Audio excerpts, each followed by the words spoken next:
देखिए, जैसा आपने खुद ही बताया कि जो पॉक्स वायरसेस रहते हैं वो लगभग एक ही तरह से बिहेव करते हैं। हमने पहले स्मॉल पॉक्स और चिकन पॉक्स देखा है। स्मॉल पॉक्स को हम एरिडिकेट कर चुके हैं और चिकन पॉक्स अभी भी जब मौसम चेंज होता है, स्पेशली जब फेवरेबल कंडीशंस होती है उस वायरस के लिए, तो देखने को मिलता है जो ड्रॉपलेट इन्फेक्शन से फैलता है और साथ में जो उसके ब्लिस्टर्स रहते हैं और जो लिक्विड रहता है वो भी इन्फेक्टिव होता है। जो मंकी पॉक्स रहता है वो यूजुअली एक जोनोटिक डिजीज है, यानी कि वो जानवरों में होती है और जानवरों के संपर्क में आने से मनुष्यों में भी फैल सकती है।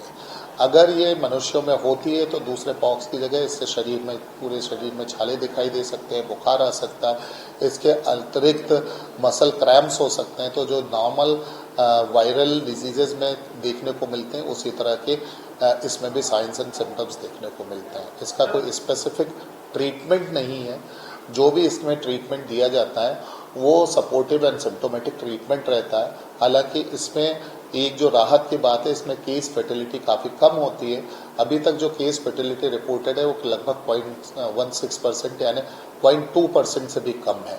तो इसलिए इसमें के केसेस चूंकि हिंदुस्तान में आमतौर पर देखे नहीं जाते, जैसा कि लोगों ने बताया कि 2022 में कुछ केसेस केरला में देखे गए थे, पर उसके बाद दूसरे हिस्सों में भारत के अभी तक नहीं देखे गए।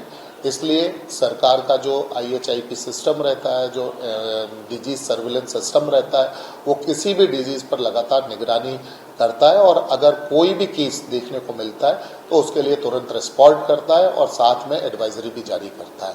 तो अगर हिंदुस्तान में कोई भी केस या सस्पेक्टेड केस सामने आएगा तो निश्चित तौर पर हमारी केंद्र सरकार और राज्य सरकार इसके लिए एडवाइजरी भी जारी करेगी और इसके लिए दूसरे प्रयास और प्रबंध भी करेगी।